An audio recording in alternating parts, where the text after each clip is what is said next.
Normally, this show, Bear With Us, is a grounded, realistic, analytical podcast about the Chicago Bears. But it's the middle of June. So for 1 week, we're going to take the guardrails off and talk as positively as two fired up Bears fans could possibly talk. Because, listener, I have a theory that might lead to more than one Chicago Super Bowl, and I want to talk through it. We'll get through that and plenty more on this episode of Bear With Us.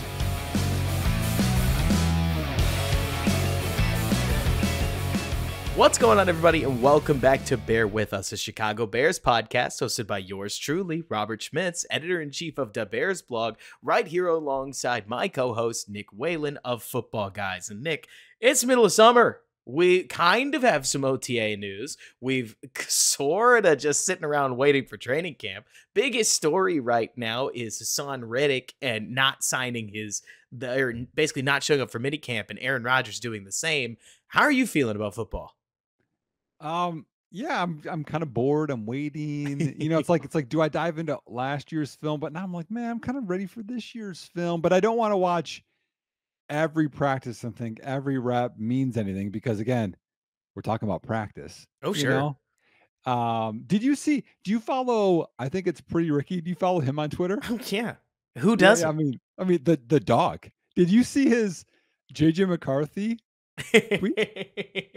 Yeah, I did. For those who Yeah. didn't, he's been so Pretty Ricky with some numbers afterwards has been pretty on things as far as sources go this offseason, and he has mentioned that JJ McCarthy is in a bit of a contract stalemate with the Minnesota Vikings over the scheduled payout of his signing bonus, which is a thing. That's Mhm. something that all kinds of rookies, it's that and suspension related rules. They're the only things that get negotiated within these rookie contracts. But in so doing, they're the only ways that agents show value to a client that the agent is hoping that that client will stick with through their second contract. So who knows? Jeff or Nick, are you thinking what I'm thinking then? Just looking at that saying, oh, look, there's a quarterback that's in trouble Yeah. with his, or at least at odds with his organization.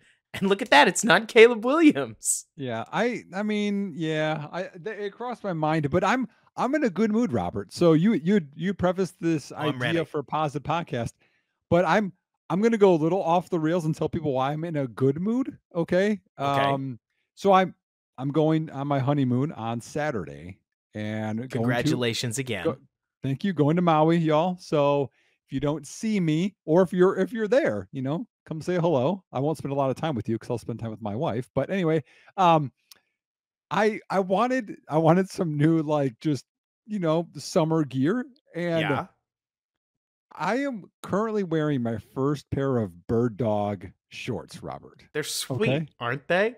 They are the best pair of shorts I've ever had. And this is not sponsored, y'all. No, But it's if you've not. We don't have we love yet, our listeners so much. We don't have any sponsorships lined up. yet, I haven't had time yeah, for that. maybe Bird Dog will hear this. But anyways, y'all, if you've never tried them, the hype is so legit. I might not wear any other short ever again for the rest of my life. That's awesome. Well, let me get you fired up. Are you ready for this? Talk about the I want Bears? to hear you told me you got a spicy take. I want to see what we got here, So Robert. here's the deal, right? Let's talk very pragmatically.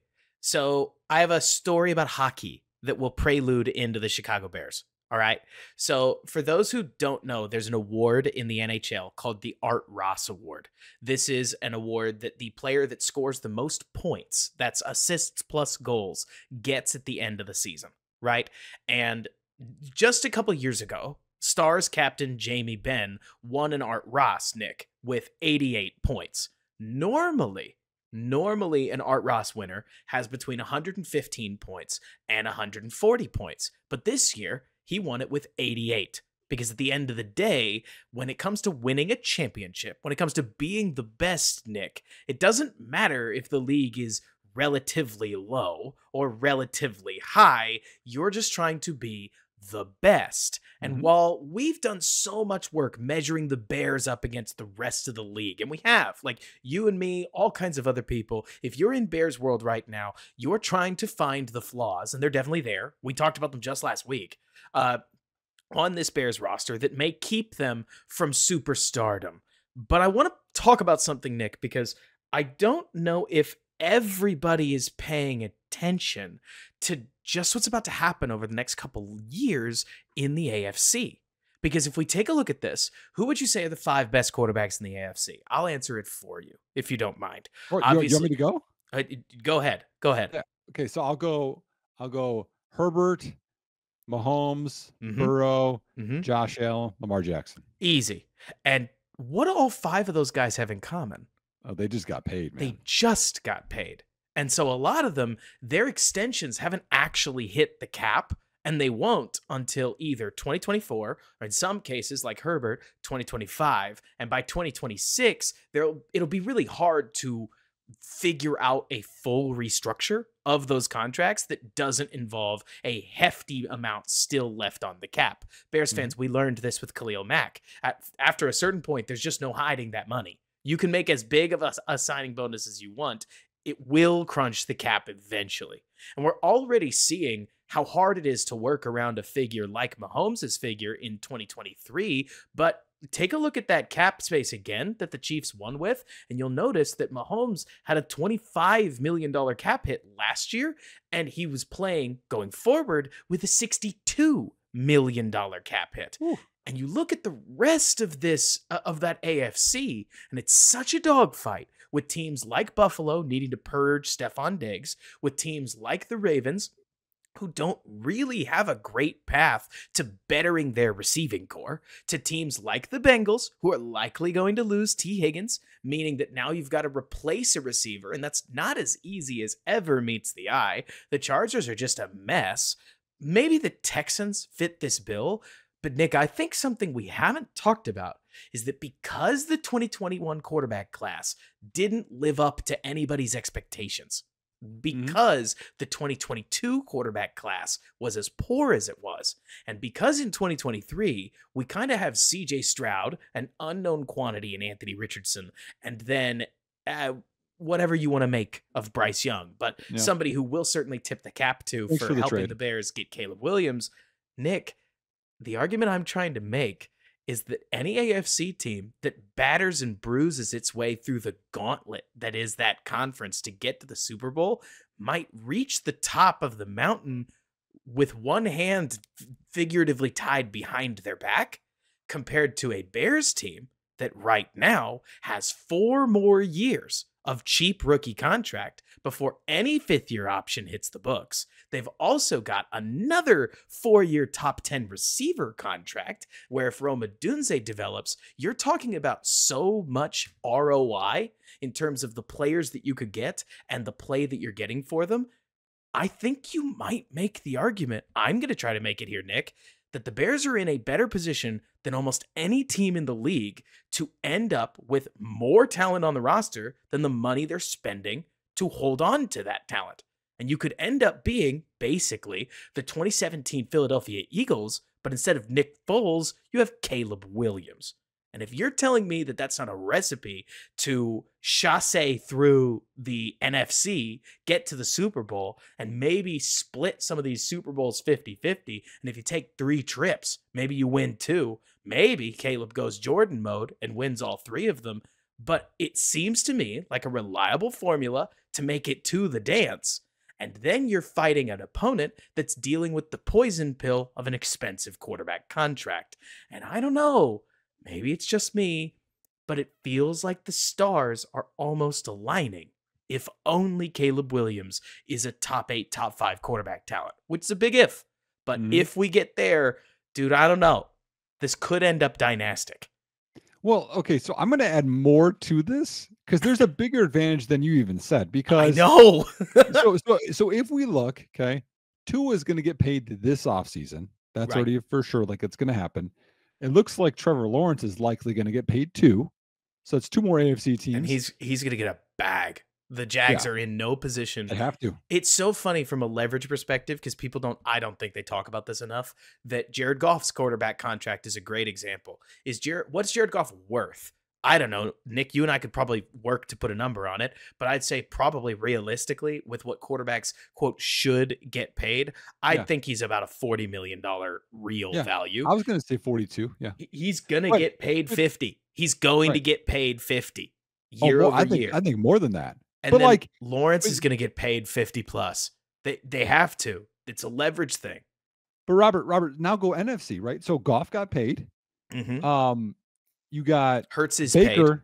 Baker just got paid, kind of, right? Hey, that's paid. Jordan. That's $28 million more than Yep. you're paying Caleb Williams. Caleb Yeah. Williams is as expensive as a rookie could possibly be, and that's still more fluff than you're giving to Montez Sweat plus Caleb Yeah. Williams. Yeah. That And that minor payday matters a lot, is oh all yeah. I'm Oh yeah. saying. Well, it's all differentiation. So then also you have Dak, who's going to get paid again, Oh my and gosh, he's Jordan gonna Love's get going to get so paid. much money. So you have, I mean, if you want to talk about this advantage, right? And then Jalen Hurts already got paid too. So you go through with how long the advantage the Bears will have, and then now let's tie this in with the only other team in the NFC that has the advantage, and that's the 49ers, right? You got Brock Purdy That's on it. this cheap deal for, let's see, this year and next year before he'll get paid. And I don't think the Bears can make the run this year, right? Like, we can talk about how great things could be. It's tough to envision this is the year to get to the Super Bowl, but it could be next year. And by next year, Christian McCaffrey will be 29. I don't know if they'll have Debo Samuel next year. Trent Williams will be, I think, 39. I mean, he's so He good. really is. You go through all these stars, they're about to go off the cliff. And who else is there? You got the Lions, who we played well with. You got the Eagles, who are, I don't know what they are now. I mean, Lane Johnson might be gone. They just lost Kelsey. Like, the transition might be right there, right for when we peak, and it might be stars aligning. I personally think you're leaving off the only team that could realistically challenge the Bears for this, and it's because the Packers got so loaded up with cheap weapons at wide receiver, where I know you're going to tell me that none of them are elite, but as far as an ensemble cast goes, they're young and also cheap, which the big question that they're going to have to navigate is how much do you pay Jordan Love? I can't help but think that both the Packers and Jordan Love want to get a deal done before a snap of football gets played this next season. The Packers don't want to give Love $65 million a year, which might sound like an asinine number, but if he throws for another 4,500 yards next season, you're going to give him anything his agent asks for. On Mhm. the other hand, just like Jalen Johnson, Nick, Jordan Love has an opportunity to guarantee himself $120 million right now if he signs for, what do you think, 45 a year, No, 40 no, a no, no. year? He's getting more than 50, man. You kidding me? But if he can get that deal from Green Bay, there's no sense betting on yourself. You don't stand to gain enough compared to what you could lose if you don't play well. So you get that, you make sure that ink is dry come September. No, he's not. Well, he's not paying. He's not going to play out his current contract. I don't care what anyone. He's not going to play for 15 million or whatever it is this year. He's just not. He's going to hold out. And I He's going to get think, paid. frankly, given last season and what he persevered through, because you got to remember, you and I could speculate on whether we think Love is going to fall back to earth.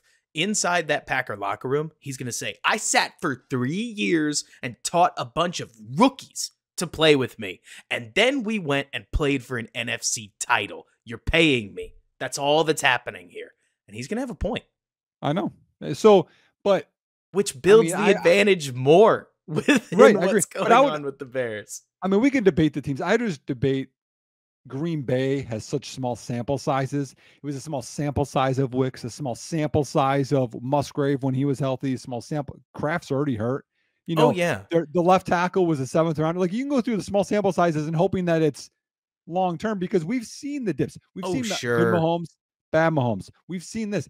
It's not all going to be, all players don't have a linear progression. There's up and down. I mean, I actually have a list here, Robert, of quarterbacks. So, like, okay, let's transition a little bit to quarterback play. So this is a positives, maybe sky high episode, right? It's especially the argument that we're making, just so that it's clear what we're getting lost in the sauce on.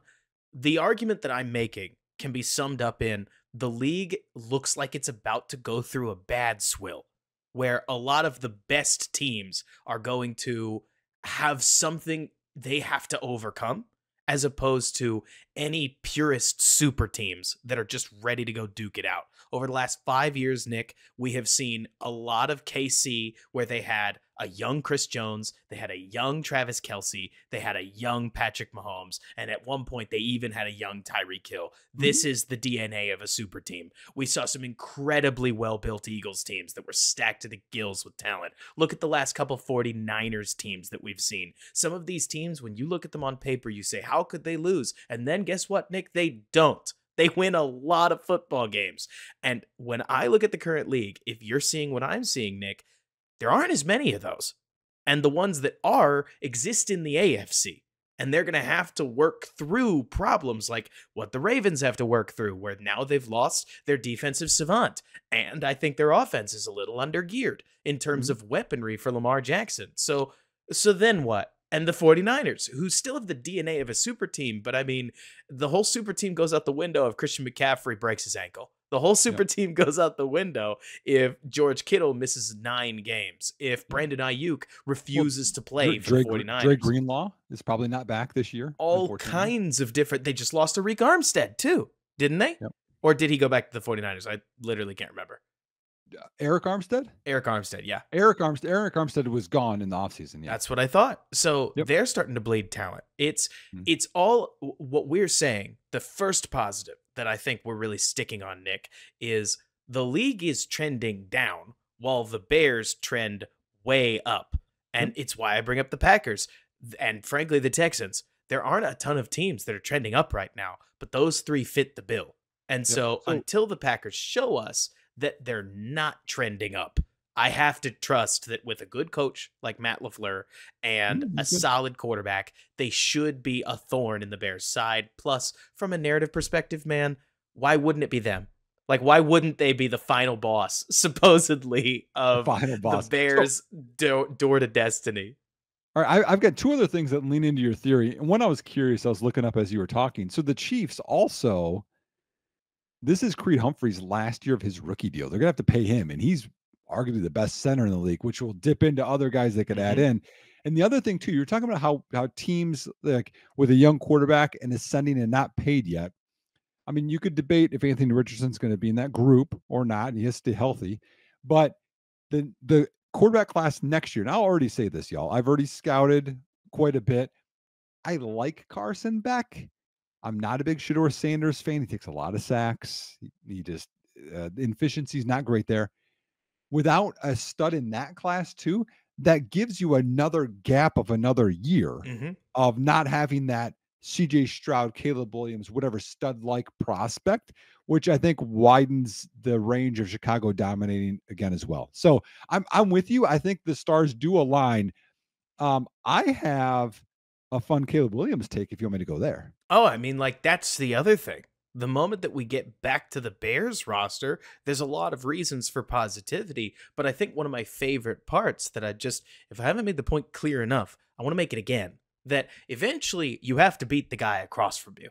Josh Allen is awesome. He has yet to beat Patrick Mahomes in a meaningful end of season game. And that's just tough luck. I mean, you're running into a guy that right now is on pace. Okay, yes or no? Mahomes, on pace to surpass Brady if he continues to do what he's done.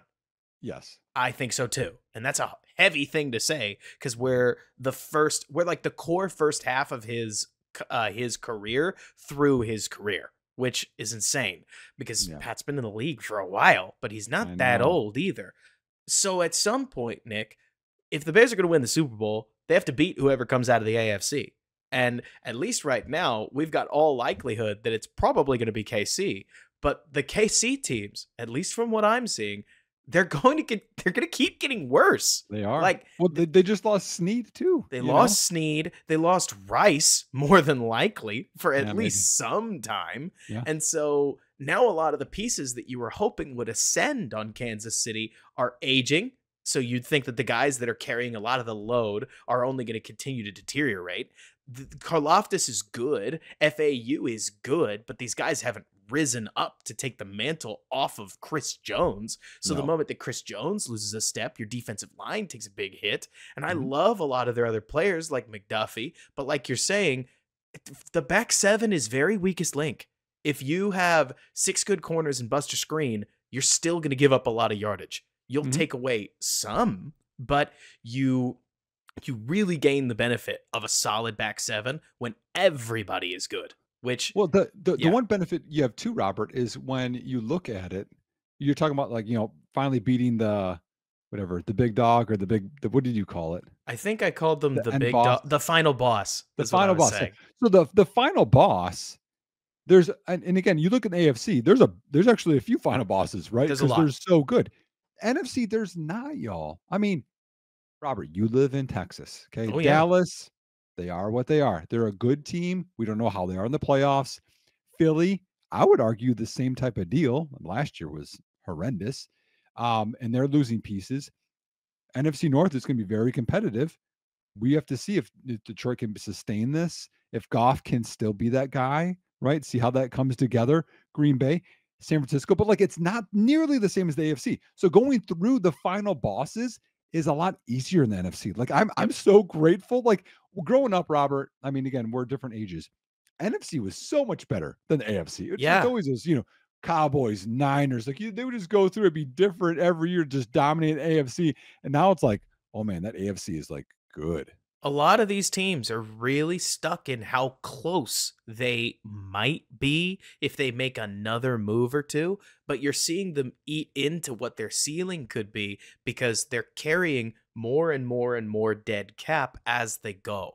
And that's not to say that, I don't know, it's a unilaterally bad decision or something, but you have a lot more of these teams that are built like the Cowboys or the Steelers, are another decent example, where Mhm. they're too good to be bad. They're too bad to be great. Does that make sense? Like the Rams might fit into this Yeah. where I'm not about to tell you, Nick, that I'm somehow not scared of the Cowboys. It's not like the Bears couldn't very feasibly lose to the Cowboys. But also, we've seen this song and dance enough, haven't we? Where we say, hey, the Cowboys may figure it out this year. Well, now they're down more talent. Now they've got Mhm. Trevon Diggs coming off of an ACL. They're bleeding talent on the offensive side of the ball. And Dak's only about to get paid more than he has been when it comes to percentage cap. So you look at them, you look at what are we scared? Do we need to be scared of the Buccaneers? When you take a look at the Eagles, we're already seeing the same conversations about Jalen Hurts that I've heard a few too many times to be comfortable. Am I allowed to say that, Nick? Like, What? we've got smart football people saying, yeah, it was Brian Callahan's fault that they just didn't have any hot reads in their offense. And maybe I'm crazy, Nick, but I Brian say, Johnson. Brian Johnson, thank you. I sit there and I say, no hot reads? Hot reads are in high school offenses. Like, you're telling me that I'm supposed to believe that an NFL offensive coordinator and his head coach made the decision together to not innovate their offense in an Right. if it ain't broke, don't fix it. And none of the concerns need to be on whether the quarterback just can't Here do it. here's his quarterback passer rating by year, Robert. Rookie year, 77.6. Second year, 87.2. Third year, 101.5. Last year, 89.1. Three of those look pretty similar, and one of those looks very different. Right. And so at this point, we have a bigger sample size. The Jalen Hurts is a good Good quarterback. quarterback. But I Good don't I quarterback. but I would debate, I don't know that that's very good, right? If you can't hit 90 on your QB rating, and certainly not elite. Now I know the running, y'all. I'm not gonna say that's not a thing. Of We'll course. see how the tush push works without having Jason Kelsey, but they got some answers. I mean, they got embarrassed. It's another team that's bleeding core pieces of what they are. And Yep. worse, when you succeed, you get the target placed on your back. And then AJ Brown gets doubled for entire football games. And the guy that became your de facto hot route because the answer just became throw it to AJ, he's down there somewhere. That disappears a little because the defenses are working to take that away. And like you're saying, at that point, you have to be whatever you are. And in Jalen Hurts' case, it's not that he's somehow like not scary, but I mean, I'm talking to a bunch of Bears fans. In 2022, the Bears were able to put the squeeze on Jalen Hurts because they, in part, had Jalen Johnson, who did take AJ Brown away until the last dang play of the game. But it's funny looking at this because if you're feeling like I am, Nick, and it sounds like you are, the 49ers are dangerous. The Packers are dangerous. The Lions are dangerous. And then you have a bunch of teams that definitely could beat you. But if Caleb asserts himself, huge if, this is not a given. But if Caleb asserts himself, you're talking about a lot of advantages that stack in the Bears' favor right now when they take on a team like the Seahawks. You know what I'm Mhm. saying? Yeah, I have a very side note here on the Eagles because we hear this all the time, right? Howie Roseman, genius. Oh my gosh. Literally walks on water, never makes wrong decisions, even though he drafted Jalen Rager over Justin Jefferson. So the interesting thing is if you actually look at who he drafts over the years, he drafts the consensus top players consistently. And that's why it always looks like he has A plus drafts. Now, again, we have to see how Jordan Davis, Jalen Carter, Nolan Smith, these big guys that haven't done it in the league yet, but they were touted highly, how they'll develop. That's a coaching thing. But it's very interesting how he always gets like the crown every single year. And I'm not saying he's bad, y'all, but like the walk on water stuff is he takes the consensus top guy every time. No, I Let's mean just call it what it is. it's the same thing that you got with Ballard a little and Roseman a lot, where he drafts N'Kobe Dean in what, the third round, and everybody goes, "What a steal!" And I don't think Dean's made the starting roster at this point. And so that's been what, 2 years? You would have expected this from a linebacker at this stage. Maybe I'm delayed. Maybe it was last year. Could have easily been last year. The more that I think about it, but all this to say, like you're talking about, it was Nolan Smith, right?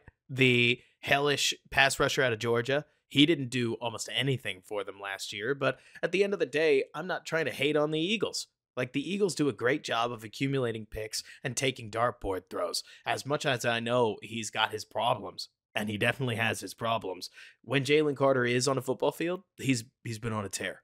So players like that'll help you out a lot until you bleed Isaac Simalo and Jason Kelsey, and maybe Lane Johnson gets a little bit older, and suddenly your strength and core offensive linemen are not on the team anymore. And what do you do about that? Right? Like, Well, it's just Lane Johnson's 34. right. I mean, That's what I'm yeah, I mean, saying. yeah, Like, Carter actually was better than I thought. But yeah, like N'Kobe Dean, he played 182 snaps and he had a 61.7 PFF grade. which the linebacker grades are kind of weird, and I get that, but I don't remember him being a wild impact player in any of the games that I watched. All The, of the, this is not to say every team sucks but the Bears. We could turn the same critical eye on the Bears, and we we did it last have. week. What? We did it last week. We did. But it's more to say, Nick, that I think that it's easy to feel like the Bears have flaws and nobody else has flaws. But we're Mhm. entering, I think, a time in the league where almost every team in the league has some pretty major flaws. And if the Bears get, I mean, God forbid, Nick, God forbid they get top five quarterback play from Caleb Williams and Roma Dunze, actually looks good. If the entire rest of the next two draft classes suck, those two alone, plus the existing Yeah. roster, can become an extremely dangerous football team. All right. So I'm going to pivot. Okay. We're on the same area, but I'm going to pivot to one of my points. So Is this the Caleb take you were burying? yeah, this is Caleb. I'm Yeah, I'm ready. itching. I'm itching. Let me unleash, Robert. Okay. Caleb Williams. Now, again, let me put a little history to this. Okay. Do it. Quarterback passing yards are going down, y'all. They're going down. The too high safety, so can cover two, cover four variations are limiting big plays. They're making a lot of smaller plays down the field, and running the ball more is more efficient for offenses than trying to take some deep shots. Like, you have to know that. Okay. So that goes into this take. Caleb Williams will have the second best rookie season by a quarterback in history. So the best one, I would argue, is not CJ Stroud. CJ Stroud had 41.08 passing yards, 23 touchdowns, 5 picks, 100 quarterback rating, which is better than this other guy. But Justin Herbert had 4,336 yards, 31 touchdown passes, 8 more touchdown passes. He had 5 more picks. I get that. And a 98 quarterback rating. I mean, it's going to be tough. He'll be in that range, I feel like. But 31 touchdown passes, 43, 36, maybe. But last year, there was only 3 passers that had 4,500 passing yards or more. Every year before that, all the way down to 2018, had 4, 5, or 6. Like, it's just continually getting smaller, despite another game. So I'm going to say Caleb Williams will have the second best rookie quarterback season ever behind Herbert. Okay. And when I dove down into this more, and you might be like, okay, you guys are, drinking the Kool-Aid. Okay. I got more stats because you guys know how I roll on this podcast. I bring stats to this thing. Got to do your So, homework. so let's look at what Justin Herbert had on his squad for that rookie season. And again, he didn't even play. Remember right away. Remember, it took the Tyrod Taylor, punctured lung for him to start playing. I Right. think in like week 2 or 3, something crazy. He had Keenan Allen for 14 games, who had 992 yards. Right, we got that guy again, older but still.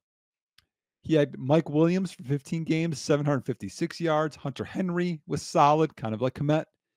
Austin Eckler only had 403 yards. Mike Williams is not a horrible comparison. They're not the same player. They aren't the same player. But Mike Williams is a top 10 receiver. So that's your Roma Dunze comparison. I mean, right? back then, maybe 15, maybe. Wasn't Mike drafted in the top? Oh, I'm talking drafted. Oh, drafted top 10, yes. So yep. Mike Williams is your big, tall, go up and get it guy. Roma Dunze, we can compare him to Rome to say you literally have Caleb Williams. You also have a Mike Williams similar player. Yep. Now you're talking about one of the greatest fantasy running backs to ever play in terms of Austin Eckler, who did, like you're saying, didn't catch 1 billion yards. No, it was 403. Now, again, I have something with that too. Good point. DeAndre Swift has averaged 49 receptions through 4 NFL seasons. So he could definitely be that receiving back guy. And then Hunter Henry can be your Cole Kmet guy. Mm-hmm. But then their DJ Moore is Jalen Guyton, Tyron Johnson. Like, they don't have that guy, okay? Exactly. So, like, DJ Moore is the missing piece, and you could argue he's the best piece in the current Bears wide receiver setup.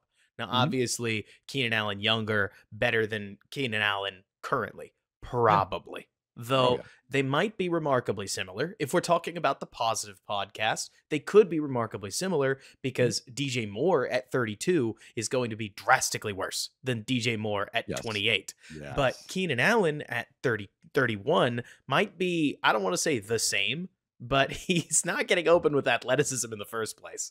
So the aging might look a little different. Yeah. So we're definitely better than that version of what it takes to have a great rookie quarterback do their thing. We already know what CJ Stroud had last year. It doesn't compare, right? Because going into the year, Nico Collins didn't have much stats.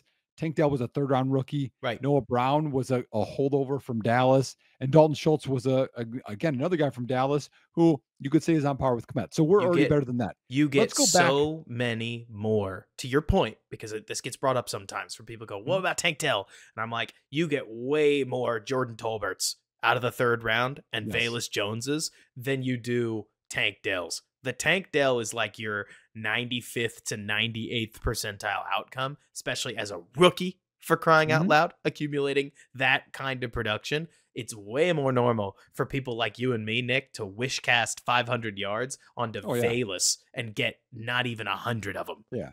Well, so here's a question for you. So let's pivot to Nico Collins then, okay? Mm-hmm. Do you have any idea how many yards Nico Collins had his first or second year before last year? Before last year. Yep, in any season. How many? All I would do is I would say probably less than that latest season combined. Oh, yeah. So last year he had 3 yards short of 1,300. And year 1 was 446. Year 2 was 481. So you're correct, Robert. So not even 1,000 combined in years 1 and 2. No one was predicting last year's output. So, okay, so that's that. So I was curious. I was looking at some other recent top pick rookie quarterback seasons. So we get Kyler Murray. He had 36-year-old Larry Fitzgerald, very young Christian Kirk, 23 years old, kind of the ghost of David Johnson. Remember David Johnson had like the 1 or 2 years of just craziness. And then he had Chicago Bears legend Demir Bird on his team, Farrell Cooper, and Charles Clay. The moment you get into the Demir Bird types, and sorry, Demir, I know you're going to listen to this, but once you get into there, you can pretty much just say like, and the rest of them. Like it's totally fine. Like I get that they're capable NFL players that have achieved much more in this league than I ever will in my life. That's a given.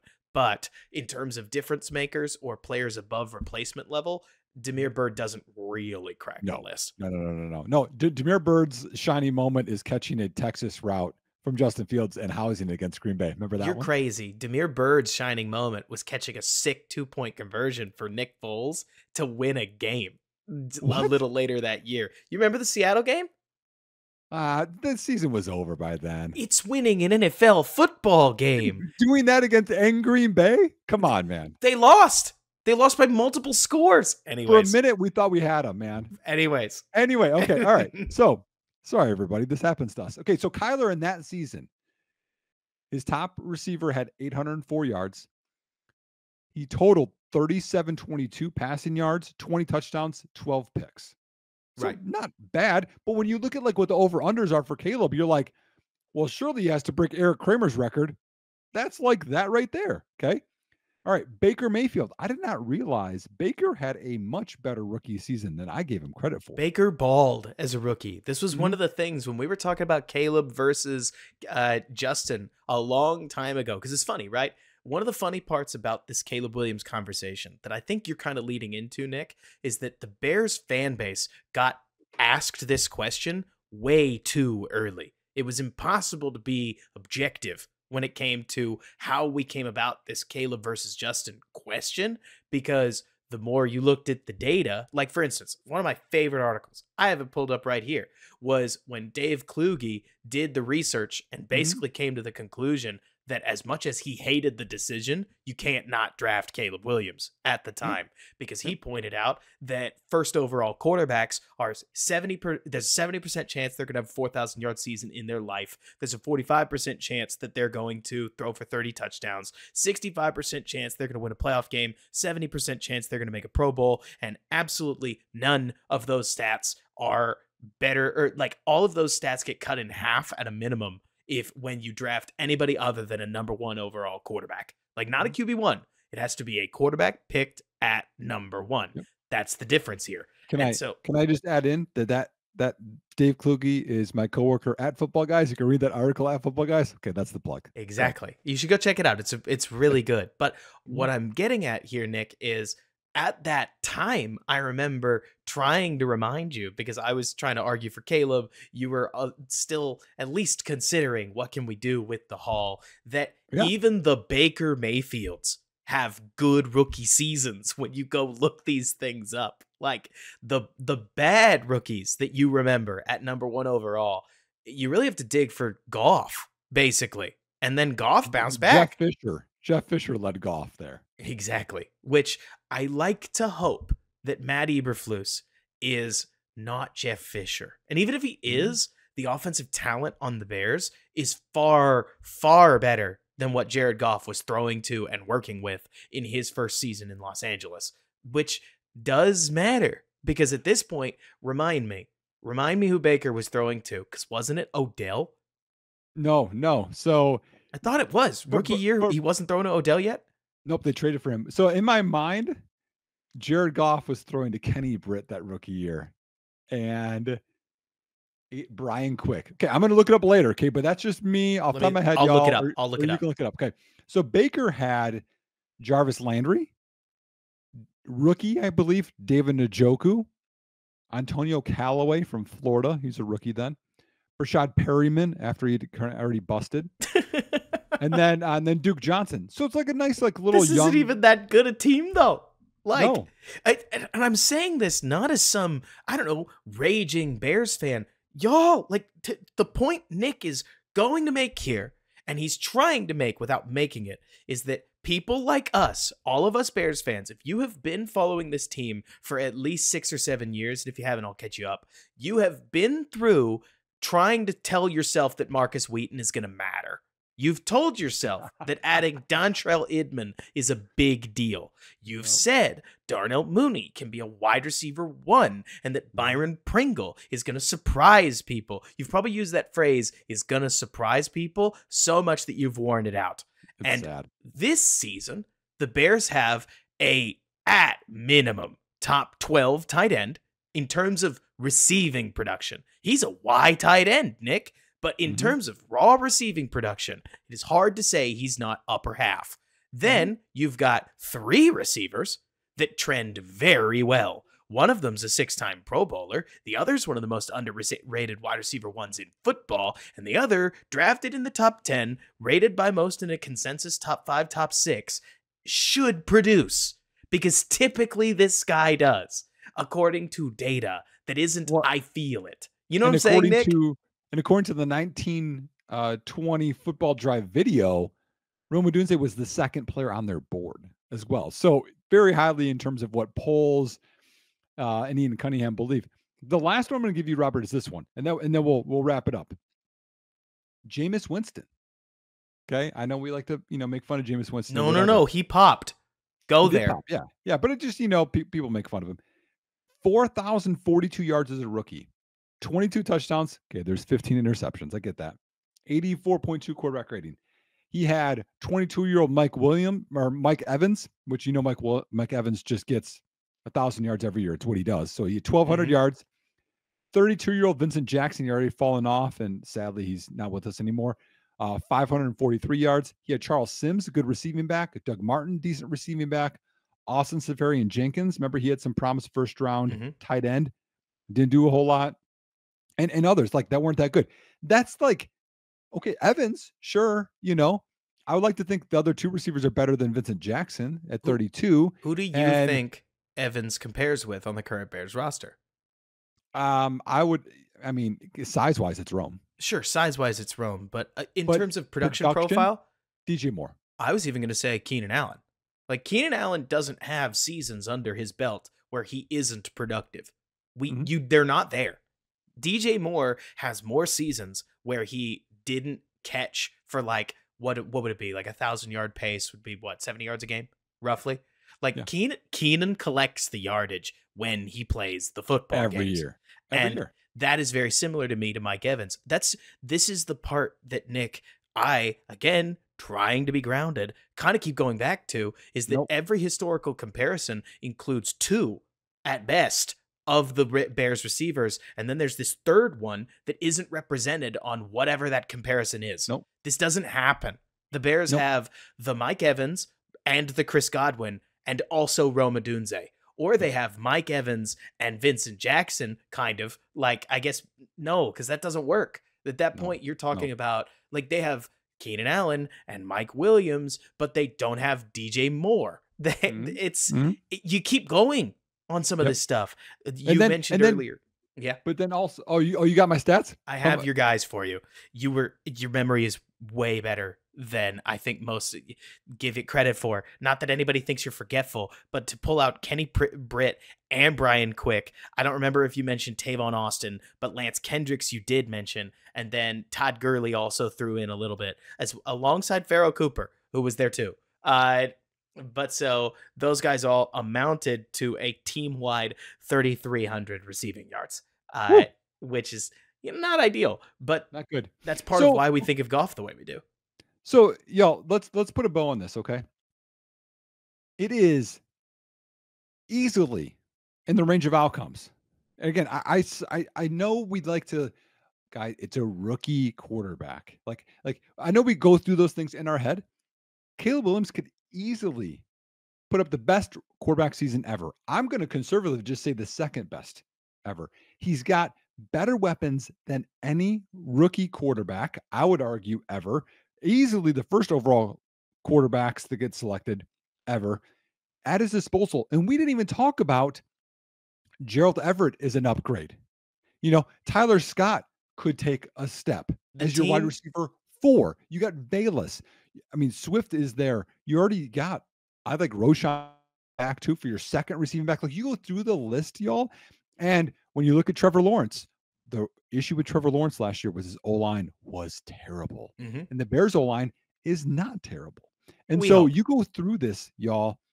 And if we want to go through the highest of things, Robert, okay, the person that Caleb gets compared to the most is Patrick Mahomes, right? We've talked about Aaron Rodgers on here before, okay? And if his outcomes is actually generational, Robert, and we've already surrounded him with great talent around him, which we have. I mean, and most of it's proven. We haven't Rome isn't proven, but the other ones are proven. This isn't like we're trying to imagine, as you said, that Byron Pringle is going to be, a good receiver. We're actually trying to talk ourselves But out of right, just adding all their receiving yards up, because if we right. just added all their receiving yards up and gave Rome like 600 yards, they pop 4,000 immediately, and your brain goes, that can't be right. like like Robert, it is, I would say, in the range of outcomes that Caleb Williams is a top 5 all-time quarterback. If this is the trajectory and you're surrounding him with all of this already, it's in there, y'all. Like, It's in the we need to range get of ready outcomes. for great seasons, because if these guys are dealing with way worse weapons and you have a better prospect with better weapons, great things are going to come. So then let me go all the way there, Nick. Let's complete the circle. Let's say the unspoken thing, Hmm? right? You're a GM. You're Ryan Poles. Your team goes 5-3 in the first 8 games. I can't remember what they pushed the trade deadline back to. I just know that they've discussed pushing it back. Oh, yeah, later. And Yeah. I can't remember when it is. But so, Nick, guys like you and I are going to sit there and we're going to say, well, yeah, Caleb Williams could come together. But I mean, if they really did want to compete for a Super Bowl, they probably need a little help on the defensive line. Well, what move gets made every single season? Every single season. Somebody who thinks they can contend swings for a defensive lineman. I don't know who it is. Maybe it is just boring old Jonathan Allen, which would be sweet, by the way. Like, if Jonathan, if J.A. can still play, I'm by no means saying that that's not on the table, but I'm even bringing up, what if some of these other pass rushers across the league shake loose, or at least become something that could be dealt? The 49ers aren't going to deal Nick Bosa, for instance, but would, if the 49ers suffer some kind of catastrophic season, would they look to offload some of their other players? Could you pull a rusher off of the Saints? Could you pull a rusher off of, I honestly don't have a great grasp of which rushers are hanging. That's on me for not having it researched, but it's more to say, Nick, in my opinion, and I know this is huge things. I am not expecting this. I'm saying, for the first time since I feel like I really grasped what football is, I can see a world where, if the league does have the downtime that we're expecting that they will, the down year overall, and the Bears improve as they go, and the Bears suffer a normal amount of injuries, because let's remember, Nick, some of the best teams you just talked about had 2 major receiving weapons, meaning the Bears can almost stand to lose one of their big 3 while still remaining a very dangerous receiving core. Very dangerous. And so, if at that point you remain a dangerous receiving core, you lose just enough offensive linemen to where you can still maintain a decent offensive line, and God forbid you add a defensive lineman, Rich Eisen's almost ridiculous sounding proclamation that the Bears might win a Super Bowl becomes possible. I didn't say probable. I'm not going to say probable. But Nick, if Caleb Williams hits his stride, like we saw with CJ Stroud, and the Bears have enough weaponry to where they don't ever get smoked the way that Baltimore's defense just smoked the surrounding talent of the Houston Texans, then what? Like, I know. then what? Well, okay, so first off, your first question is, and I agree with you, yes, Ryan Poles is not afraid to make a move. And I think that is in the range of outcomes. I looked it up. The trade deadline is moved back to a week. It is after the week 9 games. It used to be the week 8 games. Okay. Is that their bye? Their bye's week 9, right? It might be. I don't know off the top of my head. But it'd be a perfect time to add somebody if you had a bye to mix them in. And then it is, in my opinion, it's in the range of outcomes that they could get there this year. You add a piece, the defense doesn't fall off. Like, if all things are, it's not, people are going to listen to this and be like, you guys are talking crazy. The Bears are power ranked. The Bears are power ranked 13 to 15. This isn't like we're talking about the 25th ranked team. They're in that range already. And they're in that range if Caleb Williams plays like a rookie. If he plays like Stroud, you're a top 17. Exactly. Chris Sims, say what you will about Chris Sims, you don't have to like him, gave Caleb Williams his highest ranking ever on a rookie quarterback power ranking at 20th. If Caleb starts as the 23rd best quarterback in football by week 11, we sure hope he would be the 14th or better best quarterback in football. And then, Nick, you mentioned, like, I don't know, top 5 or something. If he's a top 8 quarterback come playoff time, that is massive because the rest of the team is kind of ready to go. And I mean, you said this about Jalen Johnson, that you and I realistically think we've only got 2 good years of Jalen that are likely left, according Yep. to data. But how sick would it be if Tyreek Stevenson ascends a little bit, Jalen maintains his peak, Kyler Gordon and Kevin Byard give you a good season in the back 7, and now you're talking about a defense that might just put the crunch on a couple teams. And then at that point, what are the Cowboys going to what are the Cowboys going to threaten you with? Like, I okay, don't know. CD's dangerous. Who else? Because at this point, they're building a defensive team. So then would it not fit Dallas's common narratives for Dak to once again have nowhere to go with the football? The back Right. 7 locks up a lot of the Cowboys' weapons. And then, dude, if Caleb Williams played a road game in Jerry World and popped off a la Jordan Love, he will get any endorsement deal he wants Would come you that be off there? season. Would you go to the game? If I had the money, yes. God knows those playoff tickets would be like $500 a seat. Oh yeah. But Oh yeah. I would absolutely try. And if nothing else, I might just go sit at the stadium and tailgate.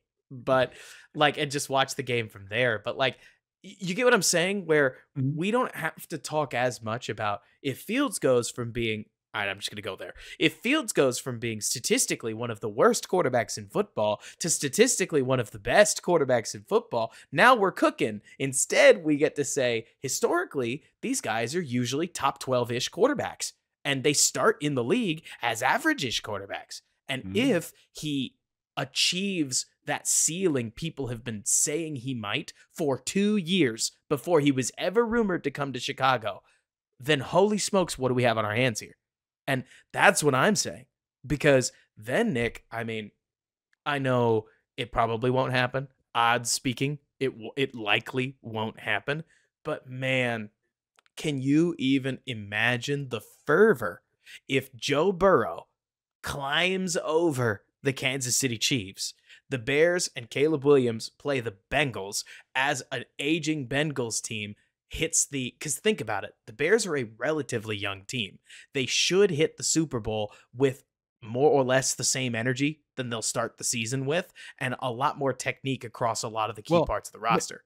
Maybe they're not young now though, Robert, after they signed Big Dog back. That's true, right? But who Caleb wasn't born yet, right? When he was in the NFL. But what I'm saying is we see this with aging basketball players. We see this with aging hockey players. We see this across sports. You get to the end of the season and the 45-year-old is struggling to play like he did. And a lot of the Bengals' key defensive pieces, I'm looking at you, Trey Hendrickson, are just old enough that by the end of the season, they might be a little more worn than guys like Caleb Williams, Rome Odunze. It might be Joe Burrow here, Robert. He's struggling to stay healthy in his career, which is sad because I really like Joe Burrow. Well, if they're gonna beat the Chiefs, he has to be healthy, right? Yeah. Like, yeah. I mean, but they don't have Joe Mixon now. They're depleting a little bit. Does T. Higgins hold out? Like, there's a lot of things going on there too. Do you have any other big takes? Did you listen to the press conference today? Not the one today. What happened? Well, they talked a little bit, Caleb and Rome, etc. But Rome had an interesting one. He was talking about he would like to leave, Chicago better than before he got here, and referenced a little bit of pursuing the Puka Nacua rookie receiving record, as well as that ties in with Brandon Marshall's, I think, single season, which is I think like 1,500. Now let's just put that one aside. Fat chance. Love you, Rome. Stoked that you're thinking about it. Like, well, how about this though? Okay, it's like, so I also don't think that's gonna. There's just too many hungry hippos. I think Rome could be awesome, but Stafford didn't have anywhere else to put the ball. Therefore, Puka got all the yardage. So how about this one though? Right now, we'll remember this podcast. Okay. Okay. Does Rome Odunze leave Chicago as the all-time career receiving yards leader? You would hope so. The funny part is, Nick, this is kind of like talking about Bears rookie quarterback records. If you go look this up, have you looked this up? Yes? What the record is? Yeah. Oh, it's not high. It's not. It's like 5 good seasons. I mean, you look at Travis Kelsey's total career yardage as a tight end, and I'm pretty sure he's got more than 1.5 times the Bears' current receiving yardage total. Because every time we get a good receiver, a la Aaron Robinson or Allen Robinson or Brandon Marshall, they tend to have a high peak, sustain it for 2-3 years max, and then they leave. And because of that, if Rome Odunze, like if you told me already, Nick, that Rome Odunze was going to sign a second contract with the Bears, and then he was also going to sign a third contract, I would guarantee you he will be the yardage leader just because of he was there long enough. Isn't it close to like, I mean, remind me, isn't it like 5,500 yards? I was just looking this up again. People are going to like this one. So it's Johnny Morris, and it's 5,059 yards. But Robert, see, you won't be on this one, but the older Bears fans will appreciate this one. This is Johnny Morris from 1958 to 1967. I remember another Johnny Morris Yeah, from there the were early two. 90s from Texas A&M, I believe. And I was like, oh, I was trying to like find a double check I had the name right. So yeah, it's only 5,000. Third on the list is Alshon Jeffrey. Fourth on the list is Walter Payton. Then it's Mike Ditka, Curtis Conway, Mm-hmm. aka the Eric Kramer era. I loved Conway. Then it's Forte, Marty Booker. Second is Harlan Hill. We have the top two guys, Robert, played in the 60s, 50s, and 60s. Oh, I'll hit you with a better hot take. I think you'll like this hot take. I think Rome leaves Chicago with the total receiving record, but I don't think he takes it from Johnny Morris. All right, for those who aren't watching, Nick's making big faces at me. Because at this rate, barring unforeseen something or other, DJ should get it first. And he may not get it by that much. But if DJ plays 4 more total years in Chicago, he should crawl over 5,100 yards is basically like the aim to get the record. He had 1364 last year, Robert, He's got a great head start. If you're wondering, he's already 56th on the list. I'm pointing out, Nick, that if DJ plays 4 more years, which, hey, you don't know that, but my guess would be that he finishes out the 2 years that are remaining on his contract, he gets an extension somewhere between now and then he plays at least 1 more year, but likely 2. It would be my guess. And if he does, he doesn't have to average 1,000 yards per season to eclipse that record. And then Rome, in theory, could leave Chicago with closer to 7,000 total yards, maybe more than that. And he'll take the record from DJ, but it's such an achievable record that to put a wrinkle in your hot take, DJ could easily get there first. So, for Bears fans that will remember history, this is just, I'm loving this now, man. You got me on this one. Someone put out a tweet like, who's a Chicago Bear you thought was going to have, or Chicago sports person is going to have a better career? I named off a bunch of them. And then I was like, and then I made another tweet. I was like, and David Terrell. If DJ Moore gets 200 and I think 45 more yards, he's topped David Terrell's career with Chicago, which is so sad. He had so much hype, man. Man, what I want to understand, because I don't think it'll happen immediately, but okay, so, all right, let's continue with this train of positivity and say, if you could wish one thing into existence, this could be the Bears win a Super Bowl. This could be the Bears win a Super Bowl in blank. Like, you could pick a season. This could be anything. What is the one thing you want to wish into existence? All I'm going to ask is that you don't be so greedy as to be like, they win 4 Super Bowls straight. That ruins the point. Okay. You have to rephrase this. You want what if the Bears win the Super Bowl? This happens? Okay, so I'll give you an extended like scene, right? You are at a Renaissance fair with your wife, and you decide that you'll check out the fortune teller. And she looks in her crystal ball and looks up and says something about the Bears that is going to happen that you can fit into one sentence. And if that happens, you would be incredibly excited. I'll give you my example. I would love I understand winning the Super Bowl would be awesome. This is not more important than winning the Super Bowl, but as a novelty that I would just go agog about, if Caleb Williams at any point in his career throws for 5,000 yards, I will plan a parade. Like, I think a 5,000-yard quarterback in Chicago would be so genre breaking that it would just be a party day night and like afterwards. This just sounds so negative, but it's meant as a positive. If she could tell me something, and I would be the most ecstatic about it, would be if she told me Caleb Williams never sustained a serious injury. Because I Ooh. think there's so much greatness around him that that's the only thing at this point. I mean, like, realistically, there could be other things like, substance abuse or, a car accident. Like, I get that stuff could happen. We hope it doesn't happen.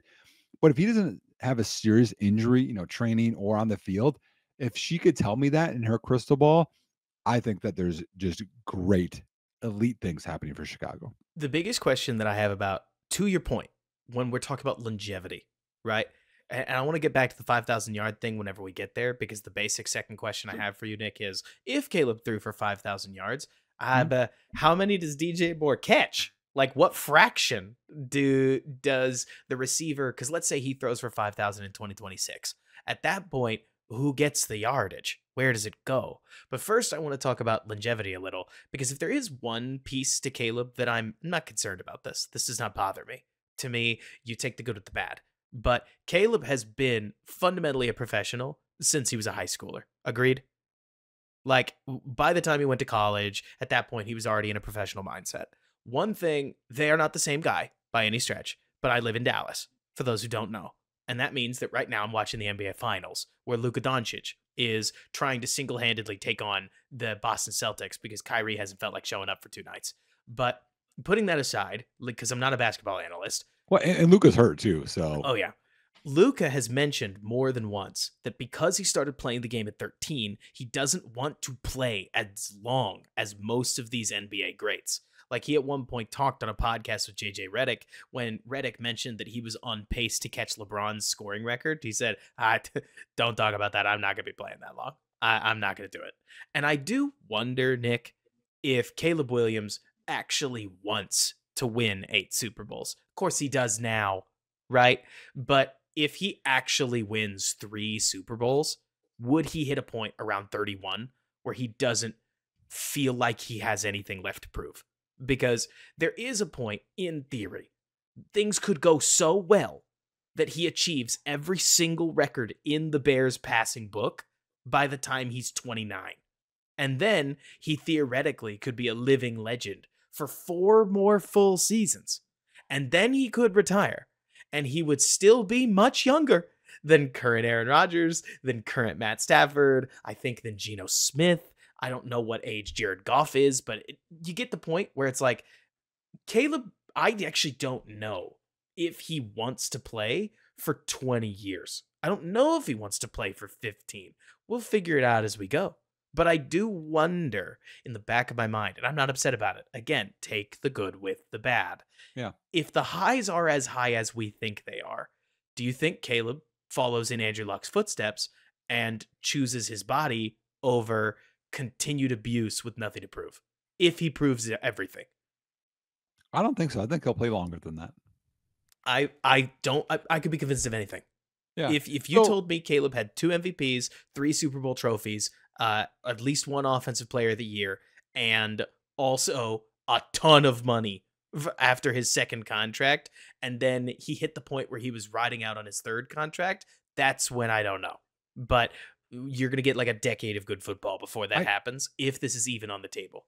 I just struggle with Ryan Poles being a former offensive lineman, letting his quarterback get beat up. You know what I mean? Right. When he's finally got the things in place. Here's a fun exercise.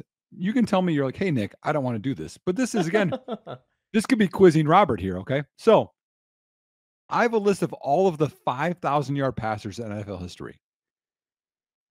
Do you want to just name the player and I'll tell you if they did it or not? Top 5 No, passers? the top 5,000 yards passing yards in the season. Mm. It's happened 15 times. Do you want to name the 15 quarterback and I'll tell you if they did it or not? 15 times? Mhm. I didn't realize it happened that often. Drew Brees did it. He did it like 1, 2, 3, 4, 5 times. Oh, so this is seasons. This isn't Yes, 15 seasons. quarterbacks. This Yes, is 15 seasons. Yeah, 15 seasons. Yep. Brees did it a bunch. 5. Mahomes Yep. did it famously. Yeah, he did it twice. I could have sworn Brady did it in Tampa. Oh, wait, hold on. Mahomes, 1, 2. Yeah, Mahomes did it twice. Brady did do it in Tampa. Mhm. And he did it in New England. He did it in New England. Good for In him. 2011, he did it in New England. What is that? The Randy Moss year? I can't remember when he Um, played with Moss. no, I don't think that was the Randy No, Moss was year. that the reign of Welker? Was that like Wes Welker super season? I Like, didn't because look it up. I don't. that Did easily could have been. I don't know. I'll have to look it up later. But so okay, did I already just knock out what So you've over got half the list? so you've got Breeze. Breeze is 5. Brady is 2. Mahomes is 2. So you Did got Philip 9. Rivers throw for 5,000 yards at some point? Philip Rivers didn't, but he was high. He was On the really high. 4,000s Goff every threw year for almost. 4,800 yards at one point. That's a Mhm. weird factoid I remember. Yeah, Like, no, he's not on there. but so did Rodgers do it? Rodgers never did. There's no didn't Green think Bay he did. Packer on the list. That's pretty great. So you saying if he did it, and then it'd be like, oh yeah, we got 5,000. Well, you have to do it in the 16 game season era, which I can't remember when that started. If so somebody did it so before then, there's 3 on this list that did it in the 17 game season. Brady was 1, Mahomes was 1, and there's one other a 5,000 yard season, in a 17 game season. Yep. and I like don't. Was it Burrow? It's not Burrow. No, was it? It's an AFC quarterback. It's not. Is it Herbert? Herbert did it in 2021. Herbert. I was like, it's not Allen. It's not Burrow. I would have heard about it more if it was. But Herbert All right, makes a lot of sense. There's an NFC North guy in this list. On this list, there's an NFC North guy. Well, okay, so played in NFC North. my mind went to Brett Favre on the Vikings. Nope. But that doesn't make any sense. He had Sidney Rice, man. It's Sidney Rice? No. I'm saying he had Sidney Rice in that team. Right. Okay. Gotcha. I was like, what? But anyways, okay. So NFC North person, but it's not Favre or Rodgers. So then at that point, Kirk didn't throw for 5,000. Nope. There's You've no way. mentioned this guy's name on this podcast tonight. You did? You have, yep. I did? You did. Oh my gosh. This is fun. There's people right now just screaming, Robert, it's I know. this guy. So it's not, but it's not Goff. Like, And it's not a Chicago Bear. It's not a Green Bay Packer. I know it's not, but that means it has to be Viking, right? It's Stafford. Oh, you're man. kidding. You on, shook man, your yeah. head at me, and I was like, oh, I'm trying to help you out here. Matt Stafford. Okay. Because I also ruled out the Lions immediately. I'm going to be honest. I was like, it's not a Lions quarterback. Yeah. So we've got, let's see, what do we have left? We have 1, That's well over half the list. 2. We have 3 more players. All did it only one time, and they're all in the AFC. Okay. Was one of them Roethlisberger? Yes. I Ben thought it might have Roethlisberger, been. 2018. Good call. Because he had a season where he just went off. Yep. And you said they're all in the AFC. That's 1. Man. Okay. So I almost want to guess Jameis because I know he's gotten way closer than you'd think he would Jameis be. has. I'm sorry I missed him. Jameis is 1. Yeah. Flamus has the yards, man. Those APA stats come from the fact that Jameis has the yards. Let me tell you this season. 5,109 passing yards. Okay. He had 33 touchdown passes and 30 interceptions. It's the 30-30 season. Do you remember how much fun everybody had on Twitter when he threw that 30th pick in the last game? And everybody was like, yeah. It's unbelievable. One of the most ridiculous seasons I've ever seen in the NFL Bruce by a single Arians player. Just letting it loose. It was just because it's so funny, right? You talk through the rest of these seasons, and they're all extraordinary quarterback seasons. And this is almost cheesing out the 5,000 yard milestone in terms of how you did it. Because 30 picks, man, you were just throwing it. Two more AFC guys, Robert. 2 more. I believe in you. Man. He didn't, did he? 18 didn't throw for 5,000. He did. He did? Okay, so Which Peyton team? Manning. Which team? Uh, he did it on Denver. You're He right. did it on Denver, That's correct. why I forgot. He did it throwing to Eric Decker, who ate for me in fantasy, and Yep, Demarius Thomas, RIP. Like, yep, yep. and He had 55 touchdowns that year. they were unbelievable that Uh-huh. season. I All right, mean, your last guy.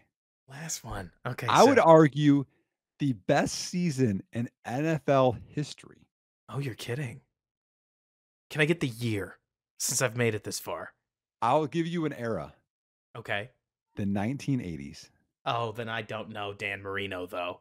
Dan Like Marino. it's only Marino because I've heard about this season a lot. But All right, this so was one that I wasn't gonna get without a hint, so thank you. yeah, yeah. So let's take this into context, I y'all. can't Okay. believe I got them all. That's Yeah, you actually did. I'm wild. proud of you, man. So in 84, between 1984 and 2010, Marino was the only one to pass for 5,000 yards. He averaged 9 yards per attempt. The next highest guy in this list was Mahomes at 8.8, and then it goes on to 8.6. Like Marino was dealing 48 touchdown passes, which is the second best touchdown passer rate. That's like attempts divided by touchdowns, y'all. To Mahomes, who had 8.6 in an era where you could literally hold the wide receivers. Like, this Right. is insane that Marino did this. And I'm also grateful that New England beat Miami to play Chicago in the Super Bowl in 85. So we didn't have to deal with Marino again. So there's your list. But if back to it, Robert, full circle. If Caleb Williams gets himself on this list, I'm going to be super pumped. It's interesting, right? Because I thought it was just a novelty, but the more that you think about it, the more that 5,000-yard quarterbacking seasons are literally rarer than Super Bowl titles across quarterbacks right now. Mhm, Which mhm. that may change the moment that the league goes to an 18-game season, where Right. the novelty will mean at least a little less than it used to. But you're still only going to get, what do you think, 1 to 2 per season? Yeah. Like, at that point, hitting 5,000 yards is still not going to be easy. And so if you start, especially when we're talking about record books, man, like when you're talking about career yardage, when you're talking about single season yardage, I would love to see what it would look like for a quarterback to throw for that many yards. Because usually when you look at it, one of the receivers catches like 2,000 or something close to it, like 1,700, something Right. insane if you're talking about that many yards. Yep. And I'll be honest, if DJ Moore ended up having like a 1,500-yard season because Caleb Williams just kept throwing him the ball in the same year that Roma Dunze had another 1,300-yard season, we're only up to 28 so far. So you still have plenty meat on the bone for Cole Kmet, the running backs, and the rest of the receivers. But holy smokes, dude, that would be, statistically speaking, aesthetically speaking, that would just be a crazy season. I Mhm. have a funny thought, and I wonder if the Bears' defense might be the biggest barrier between Caleb Williams and extreme statistical success. Go ahead. A lot of teams that have incredible statistical producers also have defenses that get the ball back to their offense fast. And I don't Yep. mean that in a positive way. Like, you need to use another way to put this. Brock Purdy had incredibly impressive stats last year when you take a look at any of his statistics, but he's capped because he doesn't play the fourth quarter. In almost half of the red zone days that I watched the 49ers at any point, the game was over by the time you got to the fourth quarter. And at that stage, you're just running the clock out, very literally, with Christian McCaffrey or whatever other running back that you have back there. And I wonder, Nick, it won't happen immediately as a rookie. I wonder going forward if Caleb may end up in a small statistical jam when it comes to these novelty numbers, right? With the fact that the Bears defense could be good enough to where the game is just over midway through the third in some cases. And if the Bears have, say, put the hurt on another team and it's 31 to 10, then what? Like, how many yards did Caleb get at that Yep. point? But Mm. that's a bridge that we would be lucky to cross. So I would be Yeah. lucky to cross that one with you if we get I mean, there. I mean, realistically, I'm hoping the defense is top 15 this year. I mean, just like realistic because with the improvement from the offense, I think they're going to stay more fresh. And with an improved punter, which it's not going to take much to improve your punter, y'all, with having the Hmm. worst punter in Trenton Gill in the NFL in net punt yards, that it's going to help the defense too. And you get better field position for Caleb to get touchdowns. Maybe that's worse for yards, but in better field position to win more games. So like, I can see it all coming together. If you added Eh, an Emmanuel Ogba, because I'm with you, top 15 feels mhm, very nice. But if yeah, you added an Emmanuel Ogba, a Carl Lawson, a Calais Campbell, and then you also added another weapon defensive lineman, I don't care who it is or where they play, just another name brand, very good pass rusher, I do think the defense takes a big step into the top 8 conversation. And to yeah, me, as good as it is to have the number 1 defense, I do think there's slightly diminishing returns. Like, you want a defense that's going to put the clamps on the other team.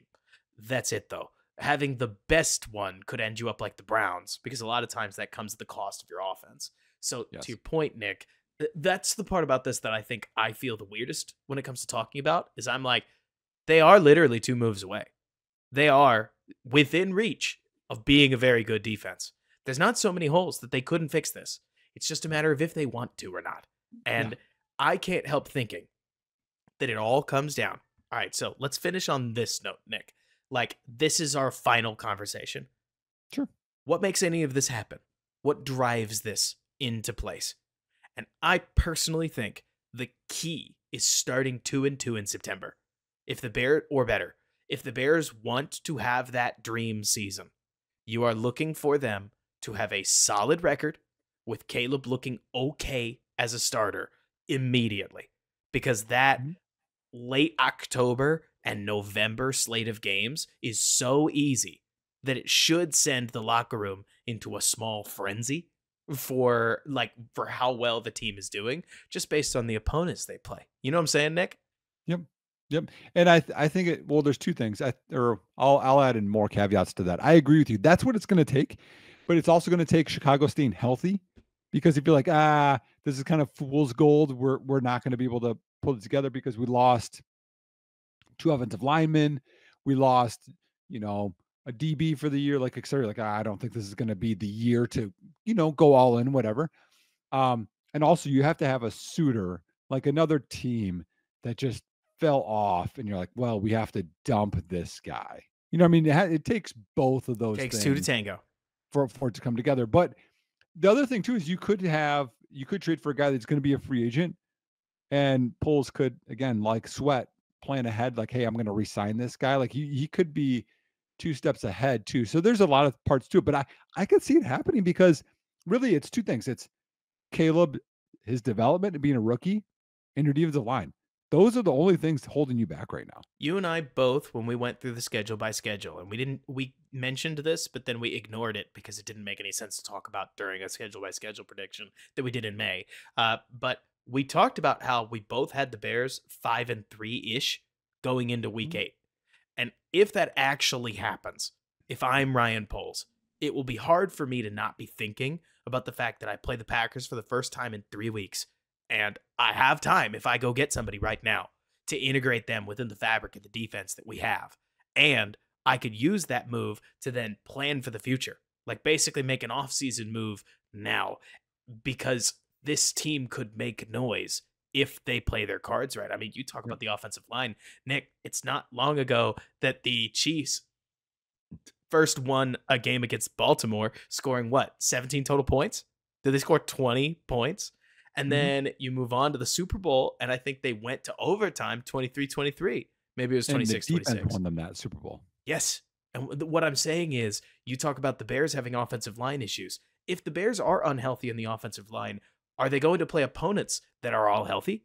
Right. Because everybody takes damage as they go on through these football seasons. And if Caleb, that's the one guy you got to wrap in bubble wrap, right? If Caleb is healthy and he develops that pocket sense, he might dodge a rusher like he's playing against what? UCLA, and keep the offense, at least give them the opportunity to move. And this is where, if you're feeling like I am, and it sounds like you are, Nick, there are almost positive things that are so positive. We have seen them on film.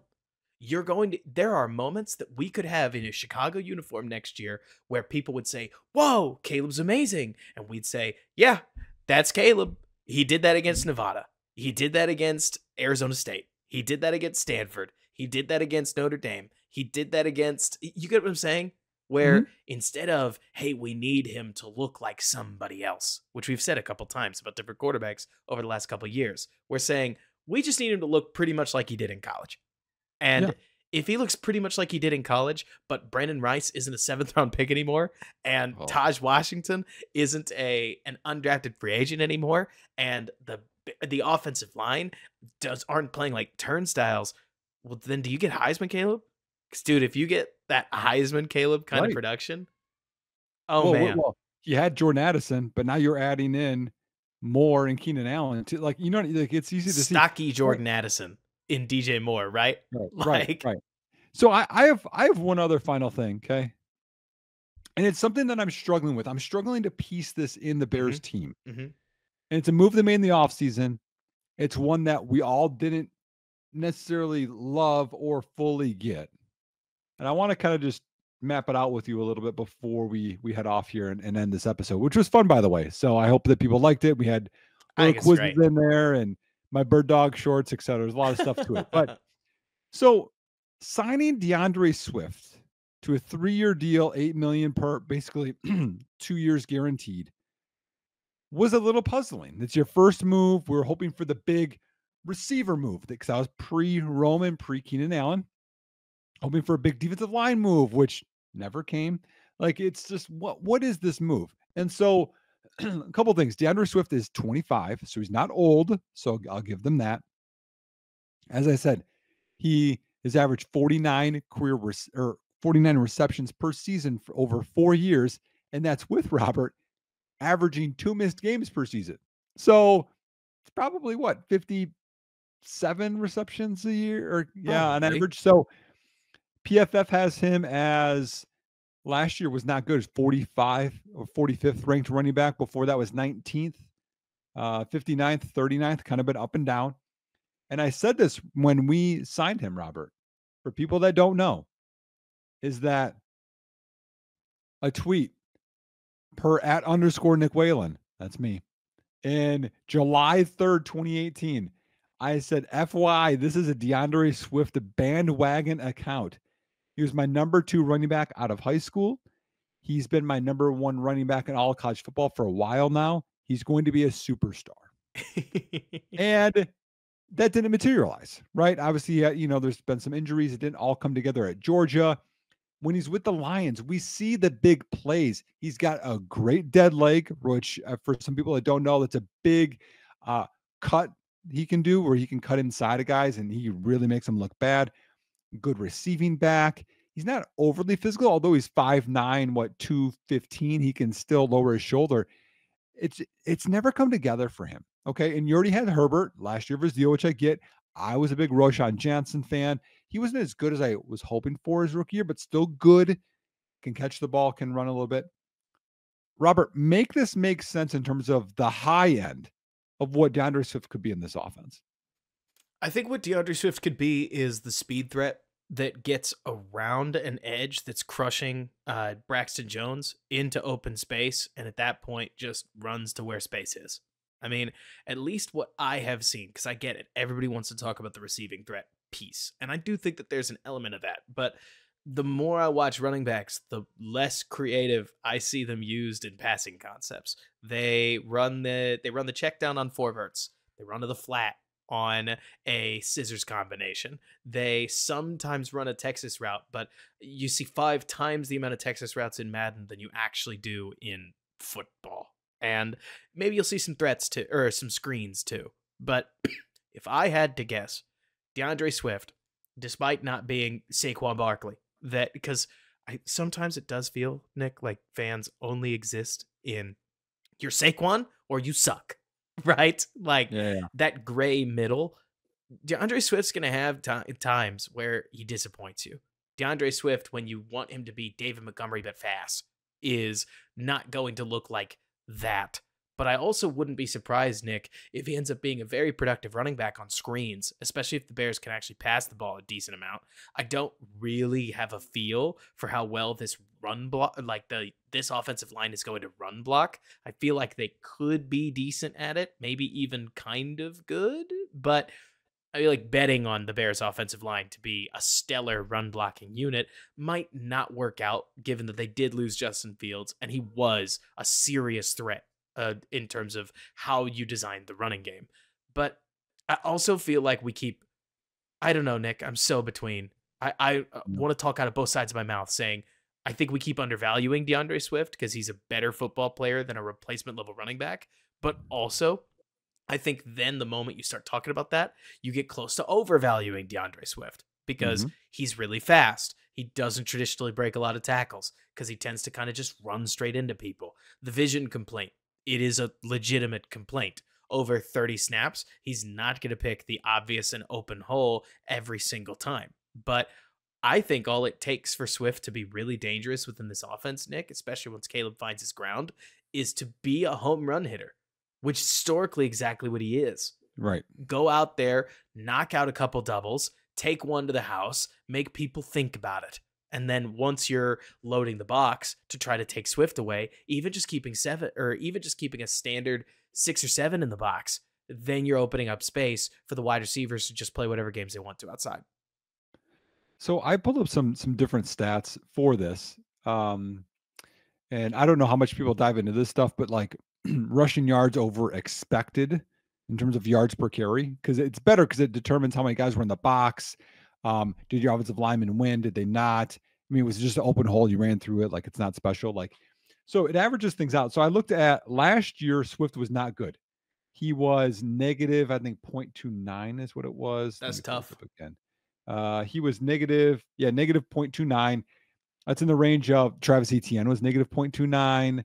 AJ Dillon was worse.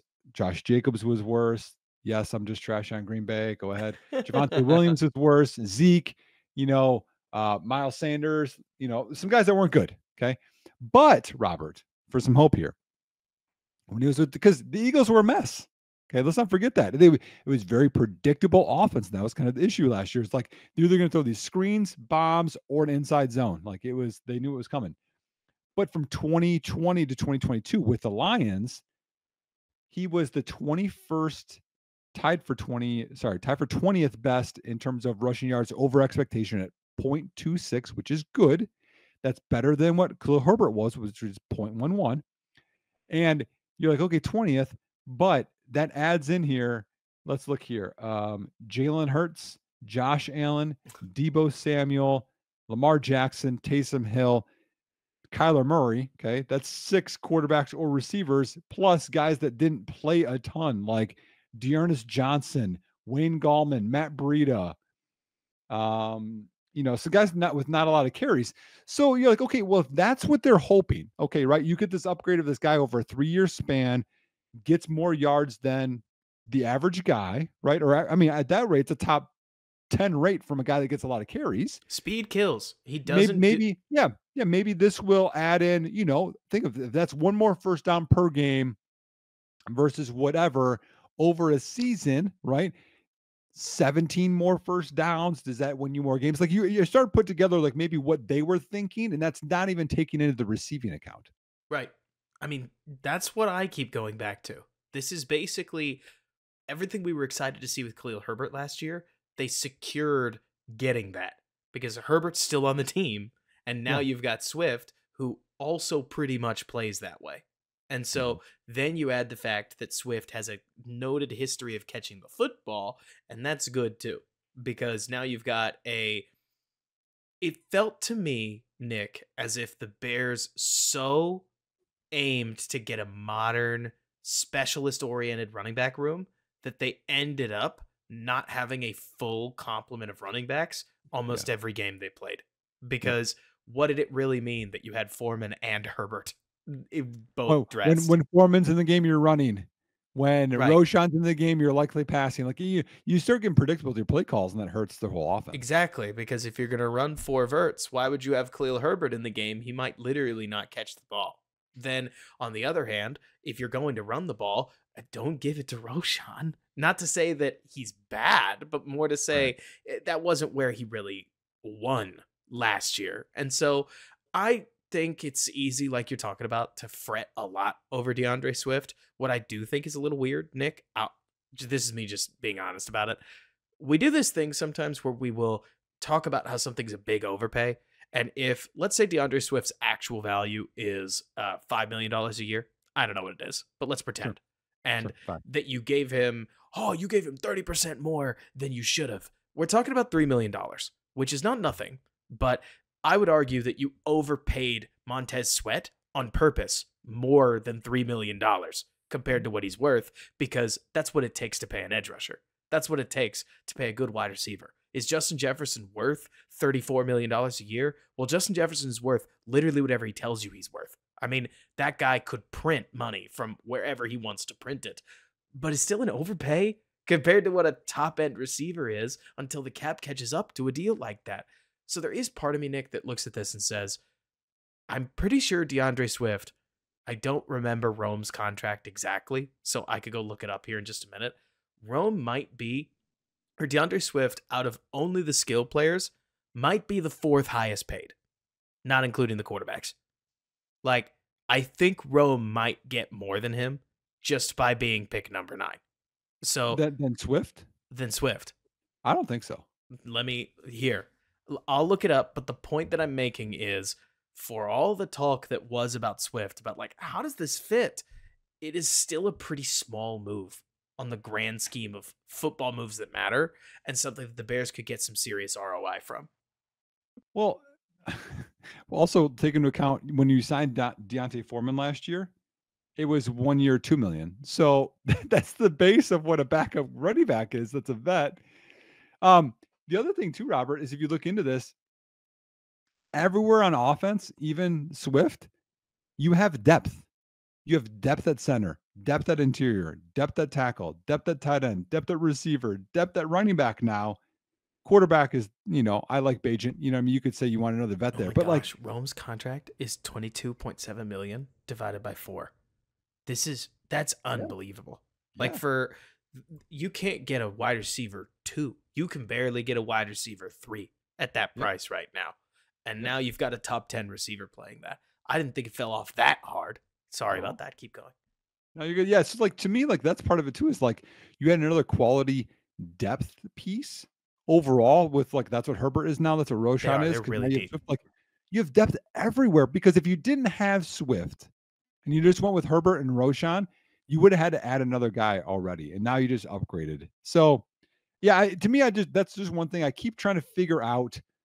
Poles and Cunningham, what they were thinking with the move and how it fits in the offense and the scheme. But I also think having him being a good receiver, like how can we help Caleb the most? Hey, this guy's a good receiver. This is a good backup tight end. Like all these small pieces they added in is just small bumps up for a rookie quarterback so he doesn't have as much pressure on himself. I'm so stoked. Because, like you're Yeah. saying, and this is to me how you're supposed to handle rookie modern quarterbacking. I Um, think you have to. You have to surround them with so many weapons and so much talent that there's no reason for them not to believe in themselves. Like, for lack of a better word, Nick, make Caleb the weak link. Don't make Caleb the one who has to draw or to bring everybody up. Put Caleb in a position where he knows that if he rises up to the challenge, the Bears could be immediate contenders. And I mean, Robert, are you're putting him in a position where he could be the best quarterback ever. That's what you're doing. the best Bears quarterback ever, or the best literal quarterback ever? I mean, literal will take more over time, but like you're like, we're going to give this. If you've never surrounded a rookie quarterback with better weapons than Chicago has, you're trying to set him up for that. Mm-hmm. That has to be the aim. That always should be the aim. Why Mm-hmm. would you draft Trevor Lawrence and try to make him the 30th best quarterback ever?